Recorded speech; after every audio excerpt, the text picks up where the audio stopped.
Welcome back again, everyone. Thanks for tuning in to the China History Podcast. Laszlo Montgomery here with you for the 250th time. Sort of a milestone, but then again, not really. Well, other than to say it was also 10 years ago last week that the CHP was launched. I'm going to interrupt this History of Xinjiang series to bring you something special I grilled up to mark the occasion of my 10-year anniversary. Be looking for that in this very same RSS feed.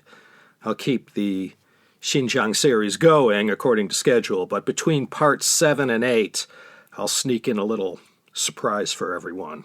Of course, all my Patreon supporters have already heard it, as it's been made available to them more than a week ago. You know, one of the several perks of supporting me on Patreon. Thanks to everyone for all your support and listenership all these years.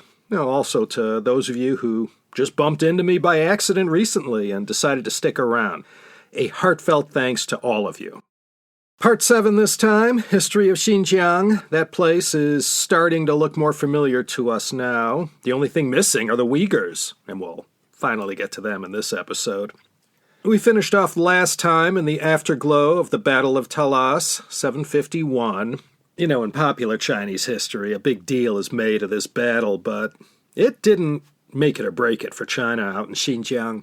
And these Arab and Persian Muslims, China had no beef with them, and other than this one battle that took place in Kyrgyzstan along the Talas River, there would be no further battles between Arab Muslims and China. So Gao Xianzhi, that Korean general in the employ of the Tang Dynasty, well, after those Karluk allies sided with the Arabs and turned on him at Talas, leading to his defeat, well, he and his army abandoned the western regions, along with pretty much the entire Tang military presence in Xinjiang. Well, they had to beat a path east to go deal with the Anlushan rebellion that ran from 755 to 763. The whole Xinjiang part of the Tang Empire, once again, began to slip away.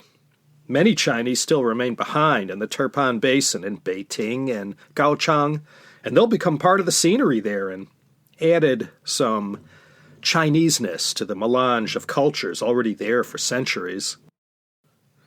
I won't rehash the whole Anlushan rebellion other than to say it was quite a cataclysm. No one counted all the dead bodies, but this rebellion and the one that followed 11 centuries later, namely the Taiping Rebellion, both of those are considered among the most devastating in all of China history as far as loss of life and human suffering were concerned. And both of these rebellions, in their day, almost, but not quite, brought down the Tang and Qing dynasties. Once Xinjiang was denuded of the Tang armies, you can guess who poured into that power vacuum. Tibetans and Turks. In 764, during the reign of Tang Daizong, the hopes that the dynasty had of a comeback in Xinjiang were dashed when the powerful Tibetan army closed down the Heshi corridor and cut off access in and out of Xinjiang from China. And by the early 790s, the Tibetan armies had forced the Chinese to vacate the region, and though it was already pretty much over for the Tang in Xinjiang, that really spelled the bitter end of one of the highlights of the dynasty, the protectorate general to pacify the West. For almost a century and a half, on and off, this Tang protectorate served as the mechanism that projected Chinese influence and energized Chinese interaction with all the great cities and empires of Central Asia. It truly was, as I already stated, in its day, the most cosmopolitan region on Earth. And though we have a pretty good idea what kind of commerce was transacted in both directions, we'll never know the magnitude of ideas, scientific data, engineering designs, mathematics, philosophy, and who knows what else that might have been passed back and forth that accelerated the development of humankind in the East and in the West. And like it had always been since at least the Han Dynasty, probably even before that, Xinjiang was the central crossroads that linked China to those lands beyond. Let me just backtrack a little and give a bit of background to what was happening in Arabia long before the Battle of Talas, right at the dawn of the Tang Dynasty. In 622, when Taizong was battling with his brothers for leadership at the genesis of the dynasty, the Hijra happened. The Prophet Muhammad and his followers left Mecca and rode 300 miles north to Medina. Then in 630, just as Taizong's generals were humbling the eastern Turkic Khaganate, the Prophet returned to Mecca, defeated his rivals, smashed the idols in the Kaaba, and the 5 pillars of Islam were taught for the first time.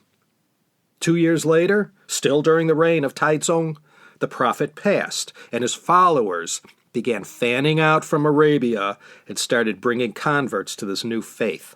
By 650, 1 year into the reign of the Gaozong Emperor, the momentum of the Muslim armies in every direction kept building. And so quickly, already by 652, the Muslim armies had conquered ancient Afghanistan. Then, as it had been for centuries, a once thriving center for Buddhism, trade, and scholarship. Those Buddhas of Bamiyan that were blown up in March 2001 by the Taliban, a couple hours drive north of Kabul, they were carved about a century before the founding of the Tang. That's how long those things lasted. And if you accept the Book of Tang, the Tang Shu, as gospel, it mentions that in 651, Islam's third Khalifa sent a second cousin of the Prophet Muhammad named Sa'id ibn Abi Waqqas to the imperial capital in Chang'an as the first Arab ambassador to visit China. And he actually did get to meet the Gaozong Emperor. And the great and fearless Arab traders who had been coming to port cities like Guangzhou and Quanzhou for ages were now arriving as Muslim Arab traders. And the faith they brought with them and introduced to any potential takers was now being introduced to China from 2 directions, via Xinjiang, over the long-established Silk Road trade routes in the west, and from the east through the ever-expanding sea trade via China's maritime Silk Road. The Muslims of the Umayyad and Abbasid caliphates will push their enterprise from Arabia all the way east into the heart of Central Asia, and then it will begin to rub up against the farthest western extremes of the Tang Empire. And then sparks will start flying, as we saw in the Battle of Talas last episode. You know, if the Tang military didn't have to abandon ship and rush back to the heartland to deal with Anlu Shan, there might have been more fighting carried out between the Muslim armies and the Chinese. But fate intervened before any bad blood could be spilled that would lead to acts of revenge at a later date. And as we'll see, once China abandoned Xinjiang to deal with matters closer to home, it's going to be a long time before the Chinese are able to come back and take over Xinjiang as they had done it in the Han and in the Tang dynasties. Okay, back in part 5, we briefly introduced the Turks, the Turkic people, not the Turkish. Once the second Turkic Khaganate, or empire, falls in 744, a great diaspora began for these Turks from Mongolia and eastern Eurasia, who left their Mongolian homeland for lands further south and west. And one of the most famous of these Turkic people, certainly in our day, are the Uyghurs. They were the ones who put together a confederation of allies who had led the fight in the defeat of the second Turkic Khaganate. The Uyghurs were one of the Turkic people who made friends with the Tang and allowed themselves to be used by the ruling Li family to act as their proxies in all kinds of territorial and political matters north of the Great Wall. And like it is with all these tribes of nomadic people, great and small, who made a life on the Mongolian steppe, well, they didn't leave any photographic evidence of their origins, nor did they leave behind any detailed written histories. But little by little, clues have revealed themselves that have led to more understanding of the early history of the Uyghurs. The Chinese today call the Uyghurs the Weiwu-er, but back in the earliest days, during and before the Tang, they referred to them as the Huihe or the Huihu, as well as other names. And like it is with a lot of these people whose homeland was in and around present-day Mongolia, Their history was mostly written by their sedentary but sometimes warlike neighbors to the south of their lands. The Chinese kept all this written down, and meticulously so. It's believed the most ancient origins of the Uyghurs was in the Orkhon River Valley, smack dab in the center of Mongolia. Nothing special about them, just another tribe of Turkic people with Mongoloid features. They only came to prominence around the 7th century at the time of the fall of the first Turkic Khaganate in 630. Let me mention, the Uyghurs didn't just magically appear during the Tang Dynasty. All these years going back to the Xiongnu, during the Western Han, and during the rise and fall of the Xianbei and the Gurk Turks, they've been there. All that time, in the background, making and breaking alliances with the best of them. There are some scholars who suggest that the Uyghurs were one of the many peoples who emerged from the Xiongnu, but that's never been proven. Not that any scholars of Turkic history would ever stoop to listen to this long-running history show, but if they did, they might be wondering, how is it that up to now I still haven't mentioned a very important Turkic group, the Tiele? The Tiele were not one single people, and again, no exact knowledge of their origins. They were mentioned many times in the Chinese annals as the Churla and also as the Gaoche, among other names. And without getting into any complicated detail of the Tiele and all the tribes and clans they were comprised of, it's believed the Uyghurs might have come from them. And the Uyghurs were among the early tribes who, as the Eastern Turkic Khaganate started to fall apart, found it beneficial for their future to hitch their wagon to the Tang Dynasty's fortune. During the 650s, one of the clans amongst the Uyghurs, called the Yaghlakar, rose to dominate this group, and they, whether they deserved it or not, took on the mantle of the Uyghurs and made this their political identity. What the Ashur-Na clan was to the Gurk Turks, that's who the Yaghlakar were to the Uyghurs. So these Uyghurs who emerged from these Tiele, or Gaoche people from Mongolia, were early allies of the Tang, and they fought for these armies that we saw last episode, usually led by Eastern Turk aristocrats from the Ashur-Na clan of the Gurk Turks, most famously, as we saw, by Ashur-Na-Shu'ar. So if you bump into any of the 10 million or more Uyghurs in Xinjiang and 300-odd thousand in Uzbekistan, Kazakhstan, and Kyrgyzstan, those Uyghurs don't look so much like the ones from the 7th and 8th centuries, who I said appeared more like what you'd expect to see up in Mongolia. So how did the Uyghurs end up in Xinjiang and later on get a whole autonomous region in China named after them? Well, this is thanks in great part to the Tang Dynasty, who, as I said, already enjoyed a nice working relationship with the Uighur Turks going back to the undoing of the Eastern Turkic Khaganate. They couldn't stand each other, but both sides needed the other to shore up their respective shortcomings. During the 690s, in order to tear down the Eastern Turkic Khaganate, Tang envoys had approached the Uyghurs and convinced them to join together with two other major tribes. One was the Karluks, who I mentioned last time, the turncoats who caused Gao Xianzhi's defeat at Talas, and the other was called the Basmil.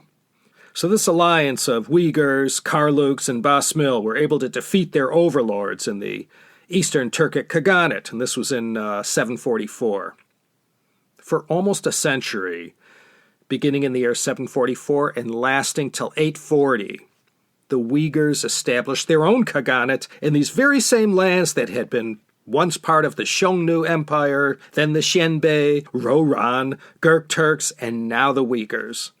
And this Khaganate stretched from the edges of Manchuria due west to where western Mongolia blends together with Russia, Kazakhstan, and northern Xinjiang.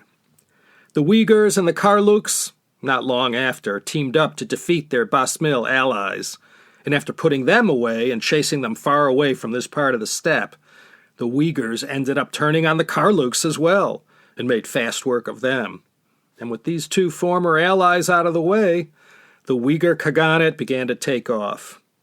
The capital was built at Ordu Balik, on the west bank of the Orkhon River, Orkhan Valley, where so much Mongolian history is centered.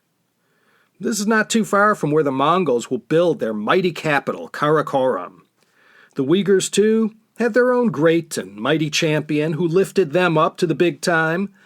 This was the second Khagan, Bayanchur Khan, son of the founder. In the Chinese histories, he was called Uighur Khaganate.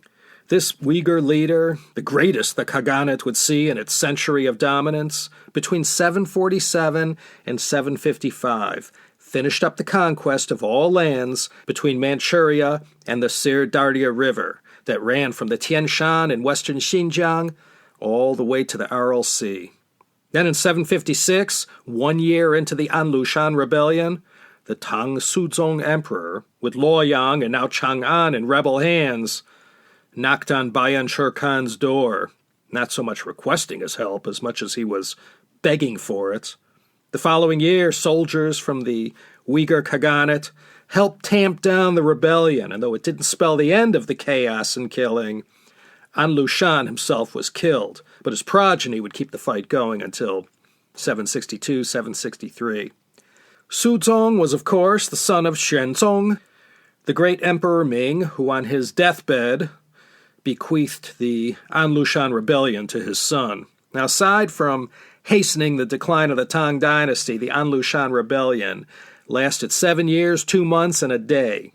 And to seal the deal between the Tang Dynasty and the Uighur Khaganate, a marriage alliance was carried out that saw the daughters of both the Tang and Uyghur rulers matched up with princes from each other's land. And I don't want to say that had it not been for the Uighur Khaganate and their allies, such as the Karluks, that the Tang Dynasty would have been swept away. But the way things were going in the early years of the Anlushan rebellion, it was looking that way. The Tang-Uyghur alliance was also fortified with 4,000 Arabian soldiers of fortune, sent with the compliments of the second Abbasid Caliph, Abu Ja'far Abdallah ibn Muhammad al-Mansur. The Tang Dynasty, fighting for its very survival, had to invite many dangerous allies into their world, and once they came, some of them never left. The Uyghur forces didn't fight for the Tang because they liked them.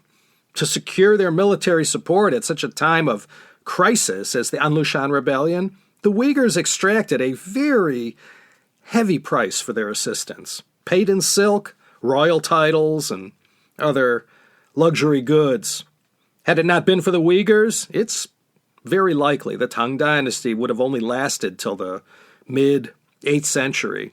Their role in mopping up this mess created by Emperor Xuanzong and his beloved Yang Guifei was quite profound, and the Uyghurs milked the Tang court for all it was worth.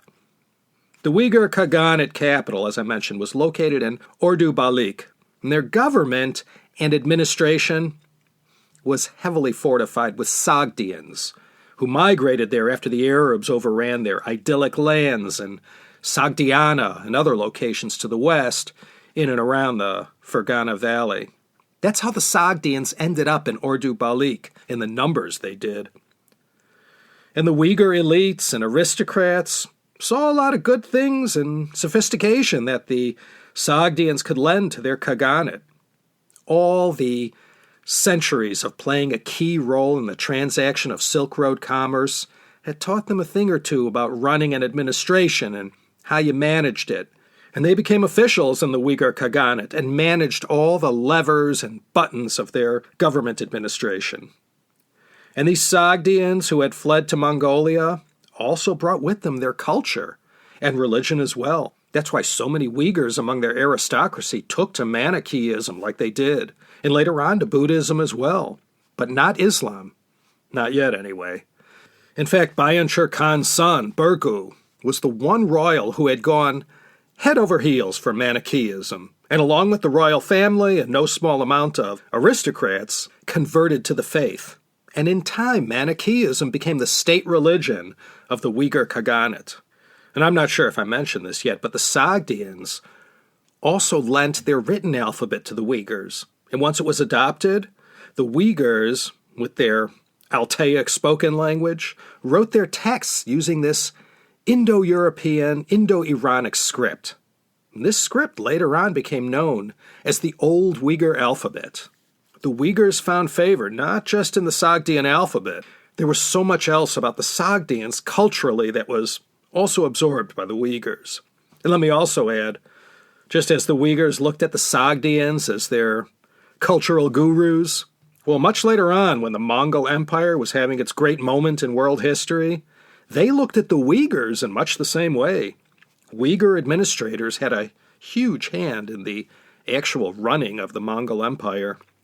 Some argue that this embrace of Sogdian culture softened the Uyghurs up and allowed them to turn their back on their traditionally rough-and-tumble lifestyle at the steppe, which ultimately led to their being overthrown by a less cultured but better armed competing tribe. The Sogdians also acted as the Uyghurs' agents in carrying out the horse silk trade. This was one of the primary ways that the Uyghurs leaned on their Chinese partners. The Chinese had a never-ending demand for horses to fight in their battles. Nothing had changed since the Western Han. China could never get enough. All the way up to the 20th century, in fact, there remained a constant horse shortage. Well, up in the Uighur Khaganate, there were lots of horses. All that expanse of grasslands, not suited for agriculture so much, but Mongolia was to horses and sheep what Saudi Arabia would become for oil. You remember, of course, from that epic 10-part series I did back in 2014-2015 on the history of tea. Well, they had the tea horse trade and the famous Chama Gudao, the ancient tea horse road, to facilitate the trade of tea for horses.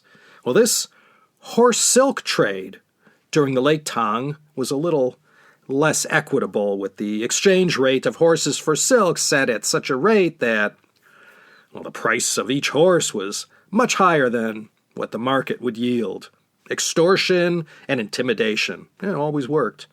But besides that, the chaos in northern China caused by the rebellion had shattered the economy to the extent that everything was thrown out of whack, and there were wild fluctuations in the exchange rate between silk and horses.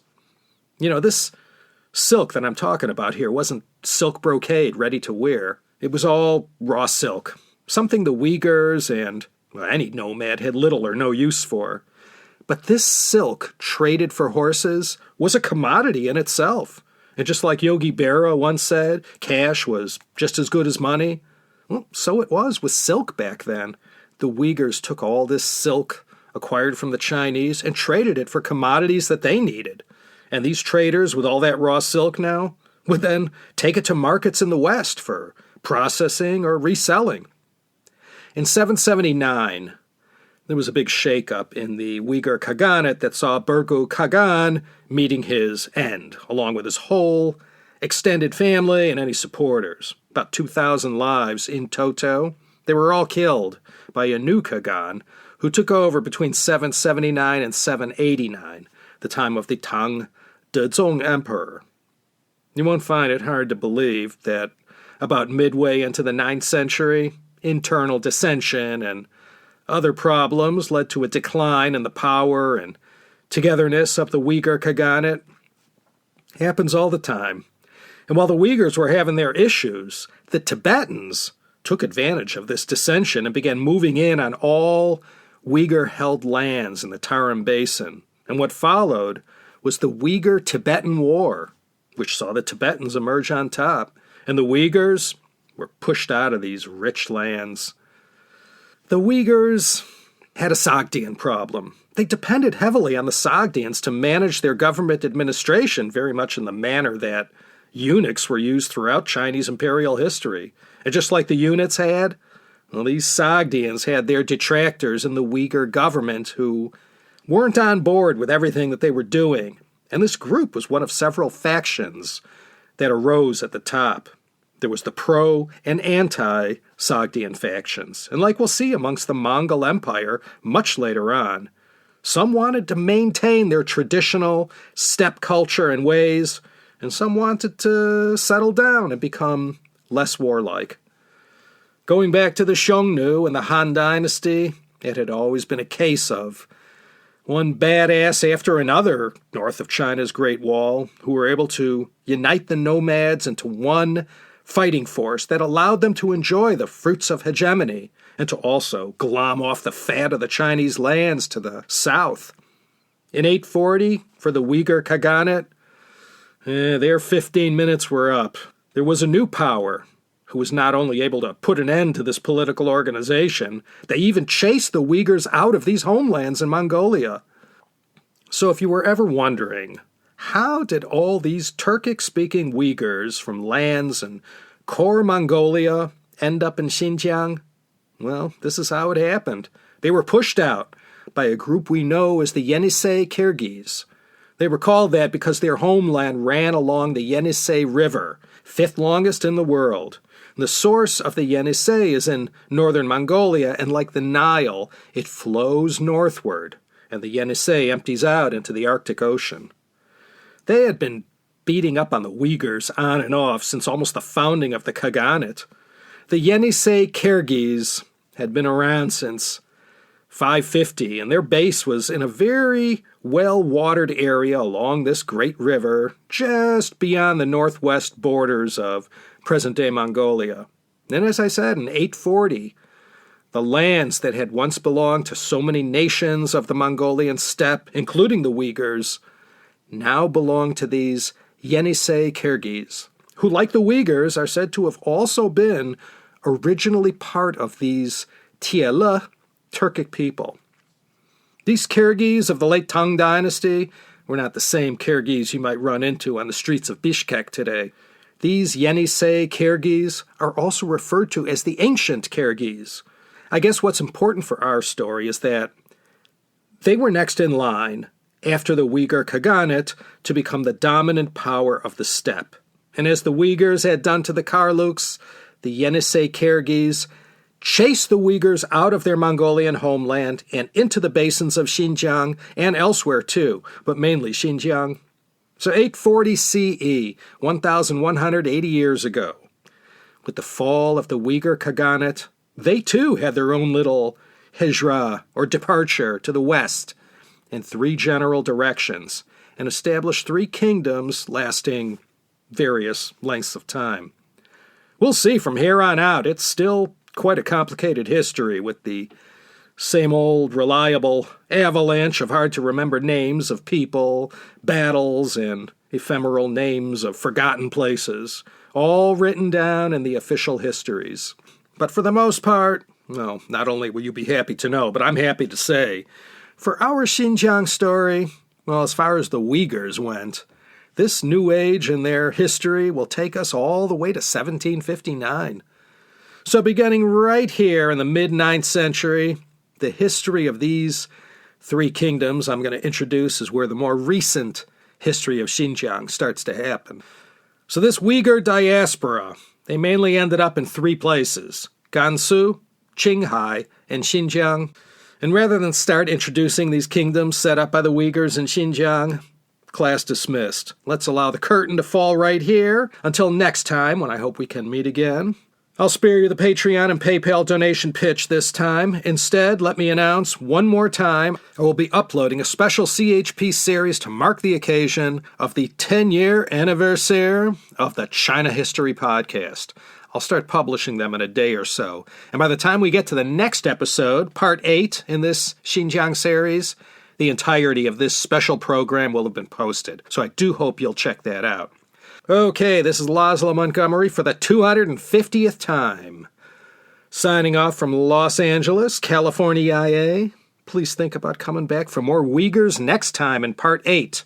They're going to set up a kingdom out in Xinjiang that doesn't fall to the 13th century. So I hope to see you all next time for another exciting episode of the China History Podcast.